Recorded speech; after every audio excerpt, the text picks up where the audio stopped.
Hey, Fitzy here, back at the game with another one. Back on the Bead Roller. I'm going to do two modifications in this one. One of them was pretty easy. The other one, not so easy. Stick around.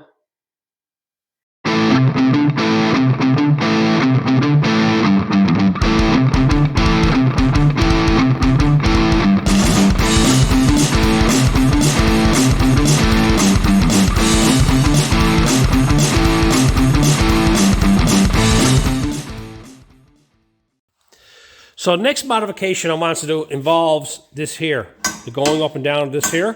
The problem with this is that it's got no way to return up. So every time that you put metal in, it's just going to want to fall. I'm going to want some way that I can crank this down, and when I release it, this here will raise up on its own. And I've been around the internet and seen a lot of guys doing different things with springs and stuff like that. So I'm going to figure out something. Now I'm going to go through all my junk, see what I can find, and see if I can find bits and pieces and come up with something that I can use to make a return spring here and make this so it can return. I also need a crank handle, okay? The original crank goes on the back here. This here will be eliminated. I need this piece here, but I don't need the rest of this handle, so I'm quite possibly just going to take this here, cut this off, and use this much of the handle and round it up and adapt it up here, so then I got a cranking mechanism up here that I can crank. So I'm going to go hunt through all my junk and see what I can find. I got a bucket of springs there. I'm going to look for a spring, and I'm going to figure out a bolt mechanism or something in here that I can actually drill and tap this down here and have this bolt down here with a return spring, so that when this here is collapsed or whatever, when I crank this back, this here is going to want to lift the spring up.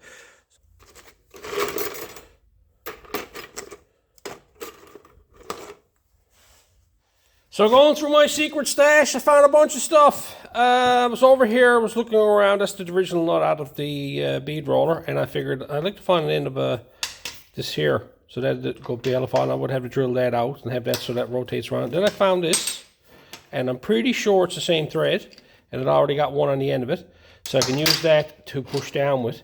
Then I found a spring that I can compress, and I found a nut that was long enough that I can put with that. I'll probably put a washer or something with it, right, to make that work. Then I found this here first. It's an old 8-ball, but it's very small. And then I said I got to find something small enough to champ on that, and it's very small to hold on to. And of course, then I found this, which is an old brass doorknob, but it's not old. And you put it in my toolbox. It's a cool piece to have. But then I found this. I thought this is cool as hell. Okay, this here now is a shifter knob off of something, but what is amazing about this is just look at the shift pattern. First, second, third, fourth, fifth, reverse, 5-speed. It looks old. What did that come out of now? I wonder. So leave in the comments if you got an idea what something like this would have came off of. A 5-speed gearbox, and it looks old. Okay. It doesn't look like something from the modern age or even from the 70s, because I think a 4-speed shifter was not shaped like that. I see a lot of 30 shifters and 40 shifters shaped like that, and even 50s. Well, it's 5-speed, pretty cool. So I'm going to adapt that into it and use that as my handle for cranking on top of it. And I'm going to reuse this piece here, cut this off, and hopefully I can weld to this or just drill through it or something, and I'll probably tap that. So, and I'll put the handle off of this here somehow and go from there. So anyway, I got the bits and pieces. First thing I got to do now is I got to come up here and I got to mark this here. I got to drill down through this and drill down through that there. So I got this here centered. Then I got to drill and tap this here so I can actually thread this into it. Thread this bolt into it. I'll get a nut then that I can use for a jam nut. So that's the first thing I'll do now is get this and this figured out.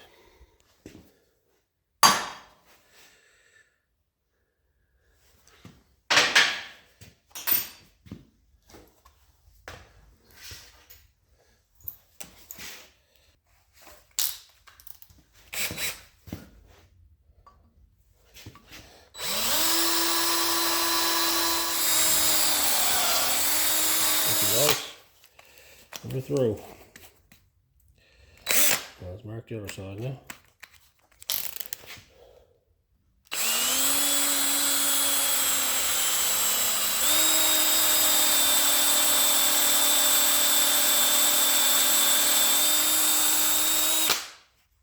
That's that. Now I'll take all this apart and take that block off. As you can see, I got the block taken out and I got it marked there now. I drilled a hole, so I'll drill that down pretty a decent way so I can actually get a tap in there and get it tapped to fit this bolt here. All right, I'll get that tapped, and then up here, all I'm going to do is I'm going to drill this one out to a larger hole so that the bolt just slides right on through it freely. I'll get both of them done, and I'll show you what it looks like when it's done.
So here's what I got done.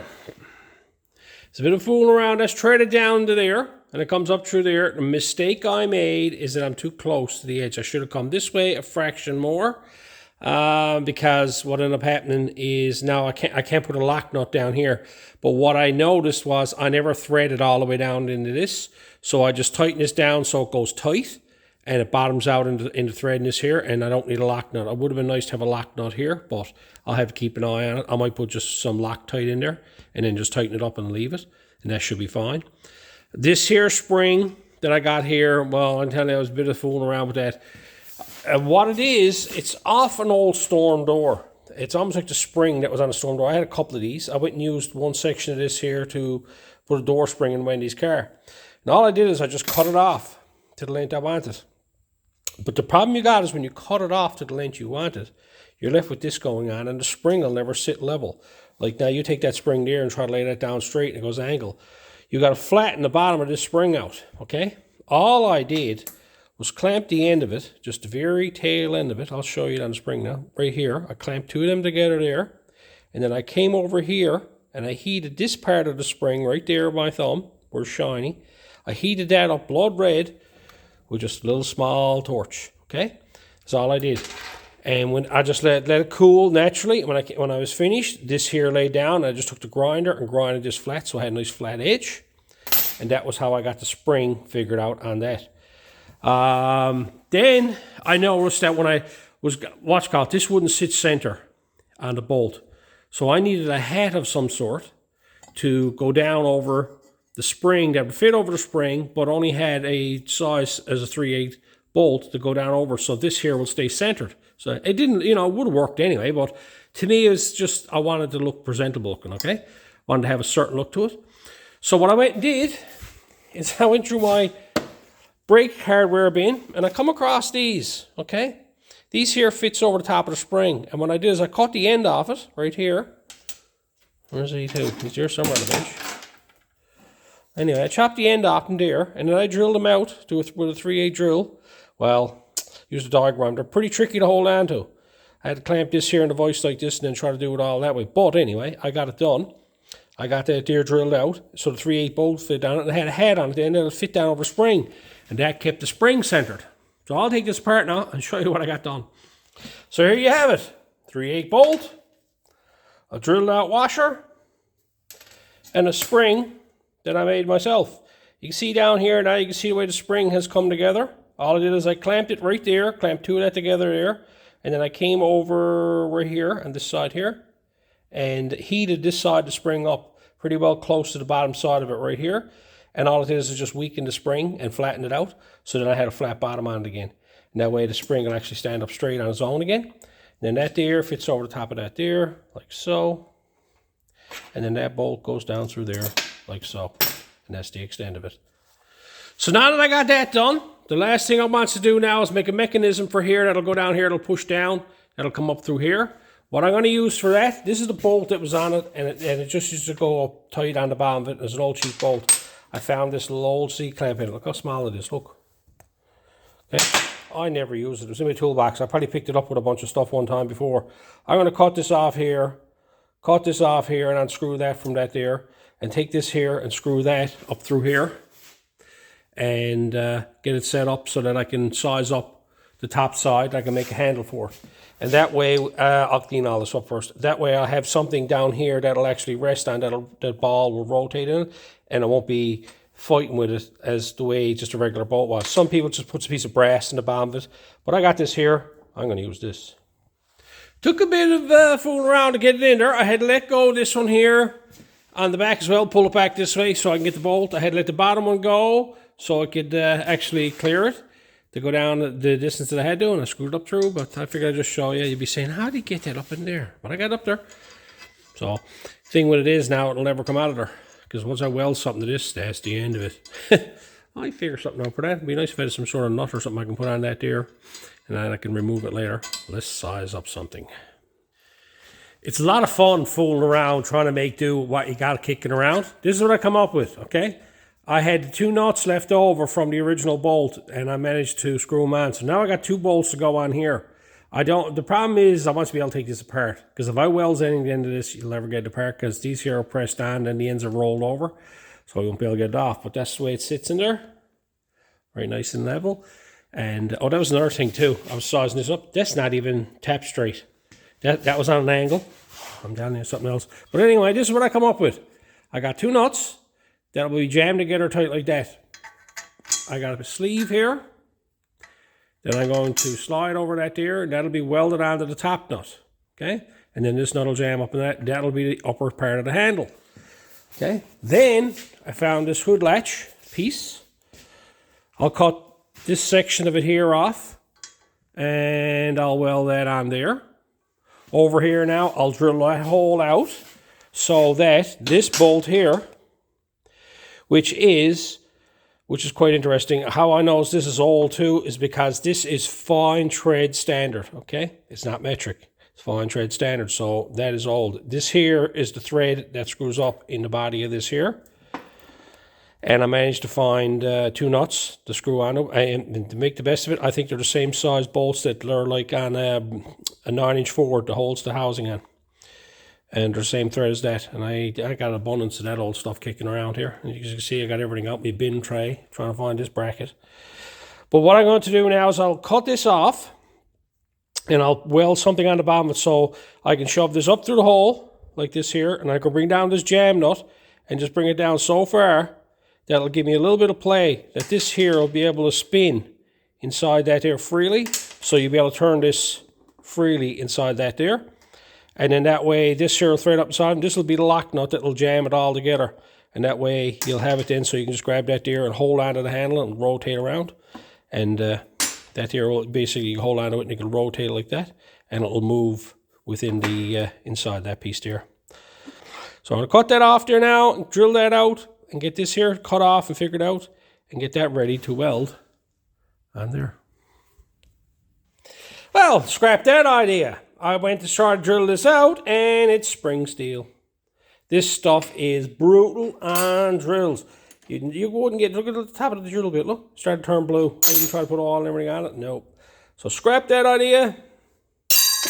That's going in the garbage. Going back to scratch again, I went and took the piece off the clamp here, and I drilled that out, so there's a nice shoulder on it.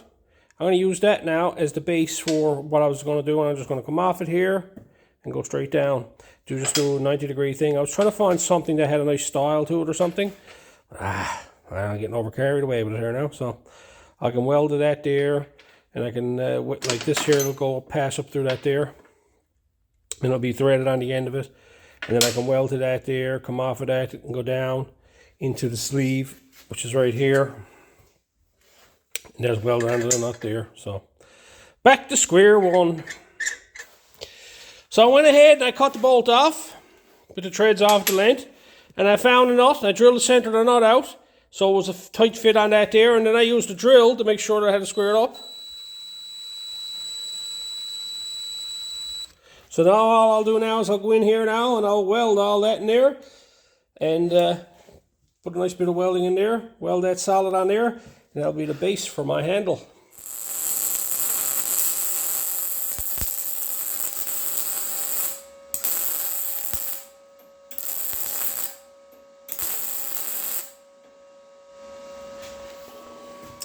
Now I'll chuck that up in the lathe.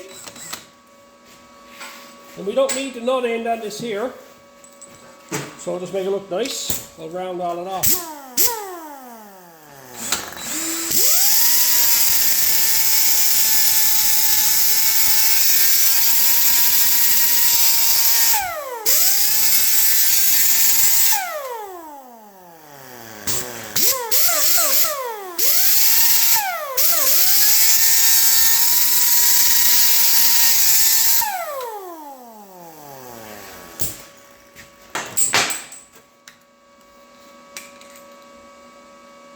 Nice simple little button. Don't look like much, but here we have the makings of a handle. So I'm going to go cut up the few pieces now, weld everything together and make a handle.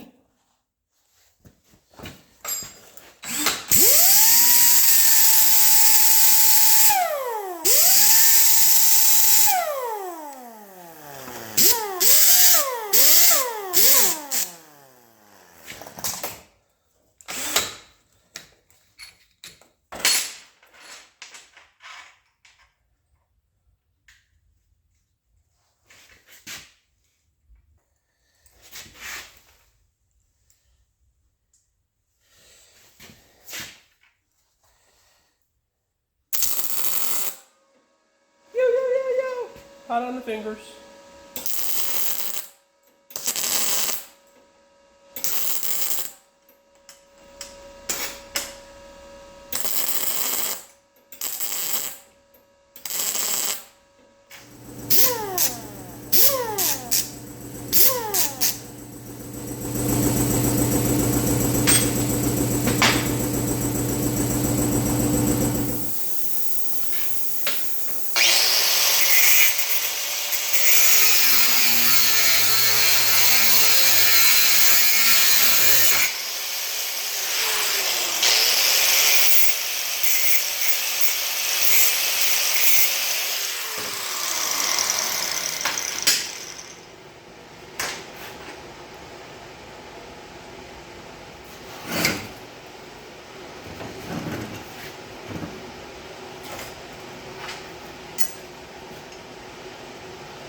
Almost went and did it.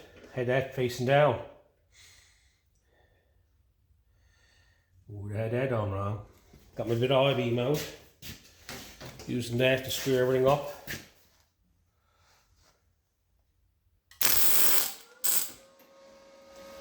Man, oh man, oh man.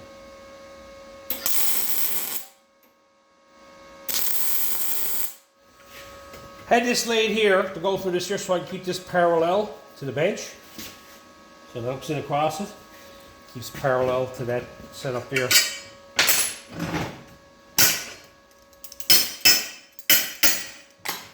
Oh wow, got that welded to that one.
There you have a simple little crank. It's a bunch of old bolts, welded together, a bit of sleeve and a nut. Just dress it up. I went and dressed it up with the flap wheel, just to smooth out the grinding marks a small bit. I wanted to have a little elbow on it, right? So I'm going to take that now and bolt that together and put that on it, see what it looks like.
Now, possibly I'd say I could have made that a little bit shorter down through here more, but that's fine. I can modify that later if I wish to be. But it works fine, works deadly. Closes up the gap there right nice. Lifts it up. Okay. The plate is in there now to hold that down. The spring is there to return it. Little crank handle that spins on its own. Nice, neat little feature. All looks tidy and it's all just made out of scrap I had lying around here. And dressed up the edge of it there, grinded the nut clean right off it, so there's just one nut on it. That just looks like a tapered handle on it. So that's it. That's another feature added to it. So that's the next step I'm going to do. And I've completed that one. So now I've got it reinforced and I got a crank on it. So I'd say the next thing I'm going to do now is put it on a stand. So now I got the crank all done. It's time to move on to the next modification. I got to mount this on a stand of some sort. I got to have it so that I can have it at a nice working height. I got to figure out my working height. And I got to have it on a stand. Now the problem I've always had with equipment like this here, this is equipment you use every 3, 4, 5, sometimes up to a year. My other bead roller has been lent out now, and I think that's been lent out now 2 years, and I haven't had a need for it. But and it's one of those things that I just find that when it's not being used, it's in the way, okay? Trying to figure out a way that I can turn around and rig this up so that I can actually have it so that I can use it, but then again, makes it a lot easier to be stored. This is what I come up with. This here is an engine stand that I've got, I'm willing to say 30 years, for sure. And I'm willing to say it's at least 40 years old, because when I picked it up, I was only an apprentice, and they were cleaning out a shop, and they were throwing out a bunch of steel, and I recognized what the steel was, so I grabbed it. I managed to get the bottom, this section here, and this plate here. I had to put arms on it. But this thing is like major heavy duty, okay? This has been stored outside for years, okay? The wheels are still all free on it, and it rolls nice, all that type of stuff. And so it's never in my way. I throw it out by the door, fine as kind. But what I liked about this system is the way this is put together here. This is a slip joint that goes into this here that slides out. So the bottom could be separated and you could store it away, which is good. What I intend to do here now is I'm just going to make a simple post, the same as this, that's going to mount to the bottom of the bead roller. That's going to slip into this, and that will be my stand. I'll use this one here for now, okay? I would like to build a custom stand or something for it. It'd be nice to be able to have it so you can move it around. I'm going to figure out some way to support it so that it doesn't move. The idea I got in my head is to mount a brace or something on it that I can clamp it onto this. So I can back it up to the vise here, up to the bench here, clamp it on here, and then it won't move. That's the idea I got in my head. We'll try to see when it comes to that. But what I'm going to do here now is I'm going to have to turn around now, and I'm going to have to get some steel to make another leg like this here. Take this one off and get this all ready so I can just slip it down side of it. So we're going to go up and buy new steel? No, we're not. I have an abundance of this stuff I picked up. Look at that. Oh, how rusty that is. Patina. That's what it's called, patina. That's rust paint. A lot of you got a kick out of that. See, that's already got a nice color to it. Nice brownish color. So you haven't got to paint it. So I'm going to figure out how much of this. I think this piece here, now if I cut this off here, that should be long enough for what I need to do. I'm just going to cut this off full length, and I'm going to fit it into this here, and I'm going to figure out how high it is, size it up, and then I'm going to cut it off the length.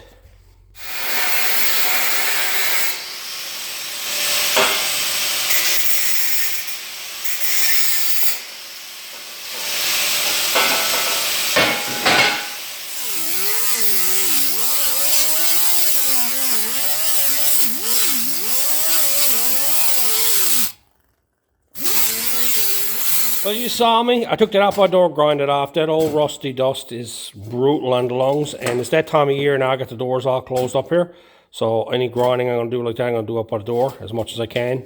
I put a coat on if I got to. But I run into a problem, and, well, it wasn't so much of a problem. It's just that I had to redesign everything. First thing I done is I grind this off. I took this over here, and I tried to fit it down inside that. And it won't fit, okay?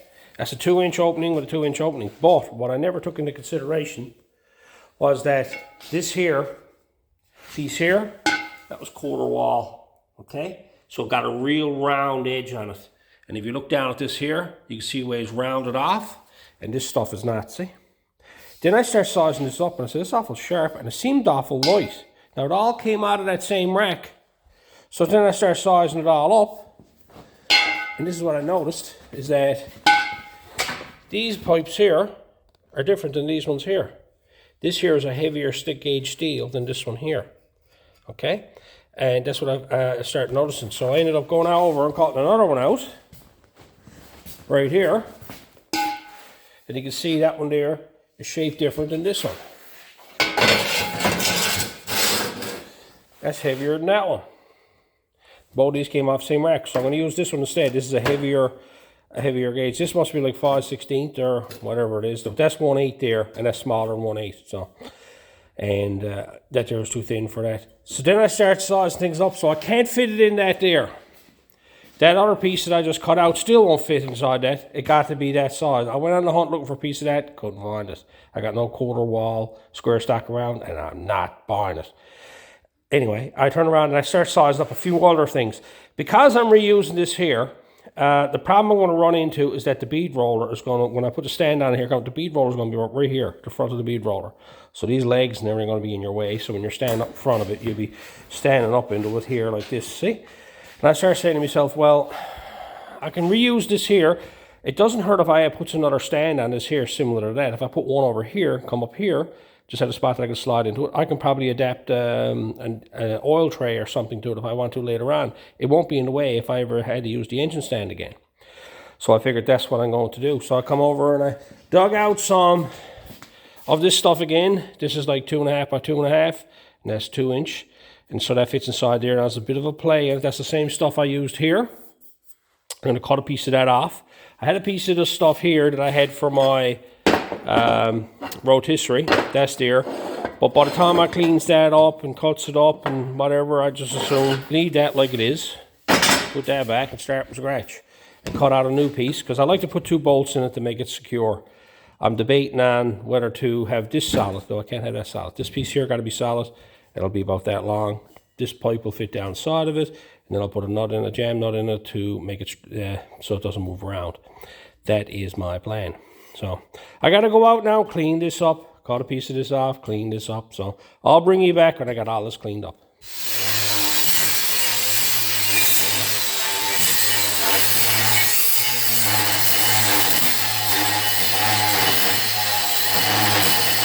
So I went ahead and I grinded all this off, got this one all done. You saw me making a cut. This is that square stock that I had. I fit it in place and I wasn't happy the way it was, okay? There was a lot of play in it, and I was thinking about doing the same thing I had done with like welding nuts on it and tighten it all up. But I like how the engine stand, how snug that fit. And if you look up here, this is what I got to deal with. This is the same steel up here, just the same piece. Now I'm going to weld this solid here, so it doesn't matter. I'll square that up and weld that on there solid. The problem I had is I didn't want that on this end down here. I want to make it snug. So I ended up cutting it. And how I cut it is I cut it through one side like so on the top here, and this one here. I cut it off there and I cut it through there. And then I flipped it over to the same thing here and cut it here. So I ended up with 2 pieces. One was smaller than the other, okay? Now I can get really fancy and cut this and trim it all up, but if you look at that, this one here is smaller than this one here. Now, what I want to do is I'm going to wrap this around this, like so. Clamp it on there, okay?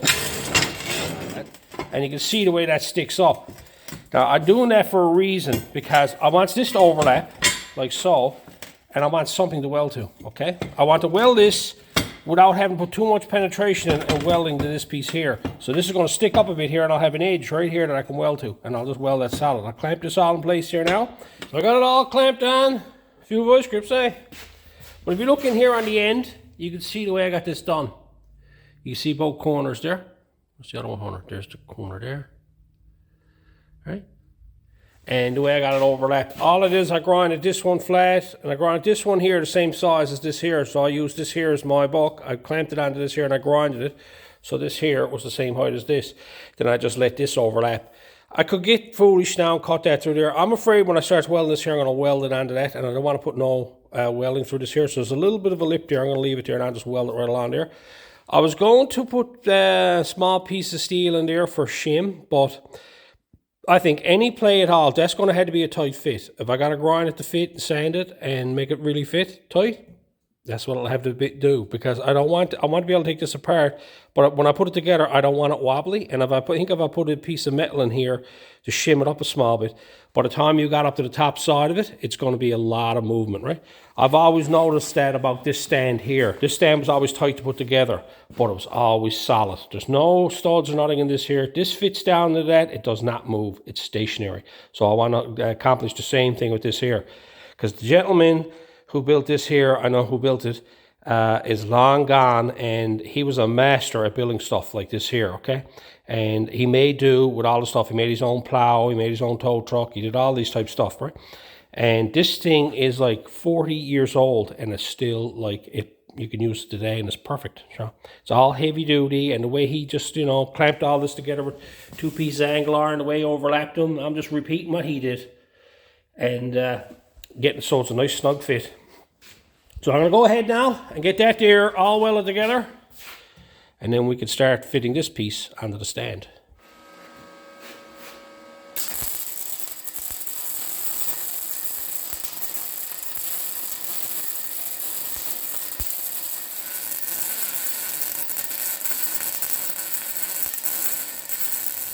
So how many of you guys were watching me putting this together and say, Tony, you better put shims or something behind it, because you're never going to get that apart? Guess what? Can't get it apart. That's just way too tight. I'm going to take the grinder now and cut down through that. And relief it so I can get it apart. I want it to tight on there, but I don't want it that tight. I have to pound on this with the hammer now, stand it up, and I don't want to move. So, you know, I was thinking about it when I was making it, and when metal welds, it shrinks, and it shrank way too much. So, it there is permanently mounted to that now. That's a press fit onto that piece of steel. So I'm gonna have to cut through that now and get it off it. Well, that's it. Right? We all make mistakes. Let's fix them now.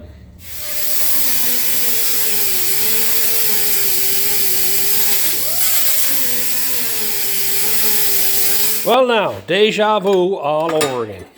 I end up cutting them in half, grinding all the welds off them, starting back to scratch again.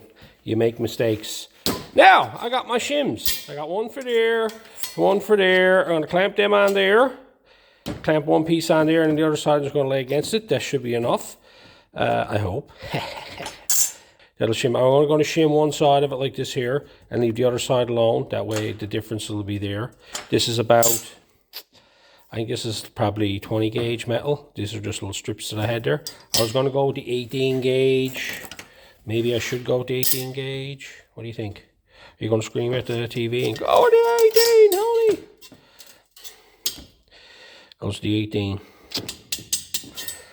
Or the 22. Flip a coin. Anyway, I'm going to go with this one here. And hopefully that'll give me enough. And try it again. I played around with it. I put the 18 in there, and then I put the 20 gauge in there, and I'm happy with the 20 gauge. I think that's going to be enough of a gap down there.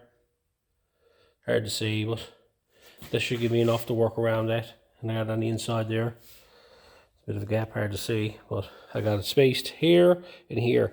Now what that'll end up doing, this side here is tight. I'm not going to space this side here because the difference of the two of them now will give it a bit more. This side here will stay tight, and this here and this side here. So this here piece of steel now is off-centered to one side now more than anything else. So it'll center itself up when it falls into the square. So I'm going to go ahead now, tack that together, and see if I can get it apart before I weld it all up, and then I'll weld it solid off. I think that's what I'm going to do. I think I got it here now. After fitting this on it with the shims in it, tack welded it on, couldn't get it off. Okay? Just tack welding it on. I had to bead it off again. So then I cut one side, fit it on over, start clamping the vice grips a little tiny bit at a time, welding it. And so you can just see it. You can feel it. As soon as you weld, you get it snug, and it's nice and snug on this here, and you tap the weld on it, it won't come off. So then I turn around, I back it off, and it's right loose and rattly. I weld it, and it snugs right up on me. So it's all shrinking up on me is what it's doing. But I think I got it here now. I'm going to take my time now and just make like 1-inch passes and just skip and move on, try to keep the heat out of it. It's still hot.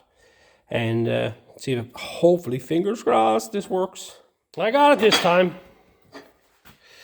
It's on it now. She goes in there.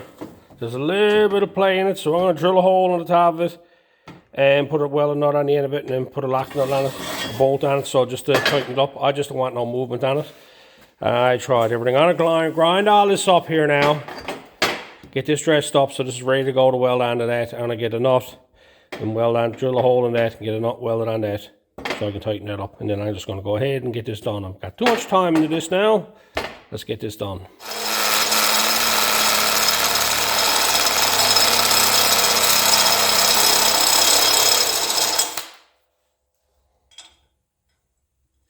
So there you got it. I got all I did is I drill a hole in it, and then I welded a nut on it. And this here will be my jam nut. When it gets down in it, that'll tighten it up to keep it from moving around on me, right? So one of them should be fine like that. Next thing now is to set this up. I noticed from the front of my dies on my bead roller back to where the stand would go is 20 inches. So I went back and I marked back 20 inches. You can see the mark I got there. That's where I'm going to put stand to. I was grinding it off and I started seeing letters, right? See letters? And I see an M-A-E-N. Look at that, Canada. Made in Canada. Never got me sees that anymore. I don't know how old that steel is. We've just got a stamping on it like that. Anyway, I'm going to get that piece of steel put there now. Get that squared up. Squared up this way. And get it welded on. So I made life a lot easier for me. And I put this up on the bench. I wasn't getting down on the floor. What do you think? I'm nuts? And I turn around and start sizing up things. This is square this way, pretty good, okay? That's pretty good that way. Now, I notice now when you look back across it, this way here, it's tipped in on the top. So I'm gonna weld this side over here first, tack weld it there, tack weld it there. I'm gonna tap it back, and I'm just gonna go parallel off of this one here, because I noticed that one there was pretty good. Is that pretty good? Yeah, that's pretty good there. Parallel, yeah, that one there looks pretty good. So I'll just eyeball it down this here, looking down it, and I'll tap it over till it's parallel to that one there, and then I'll put a couple of tacks on this side here, and I'll get that welded on.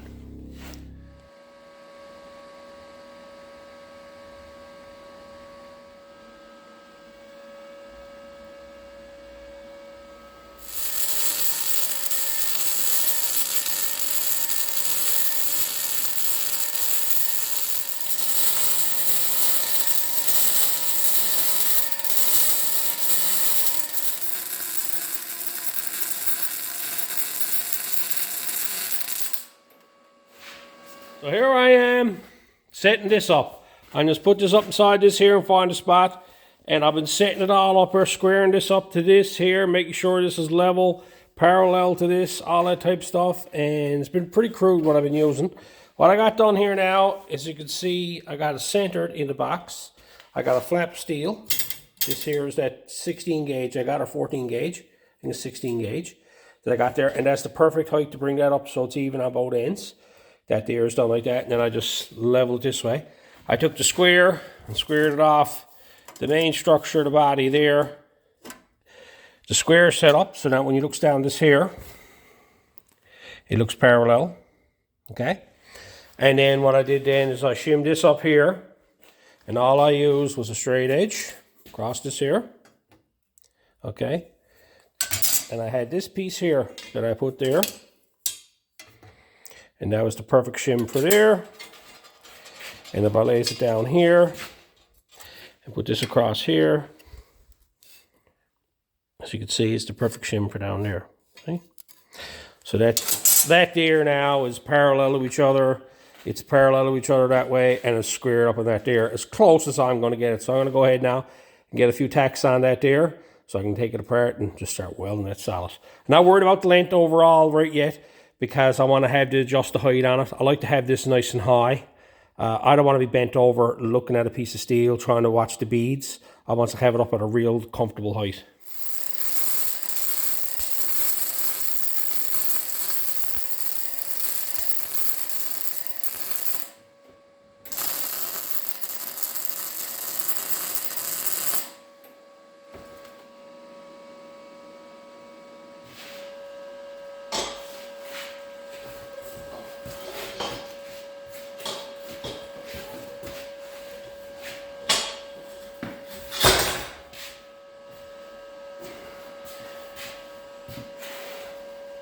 That's the perfect height.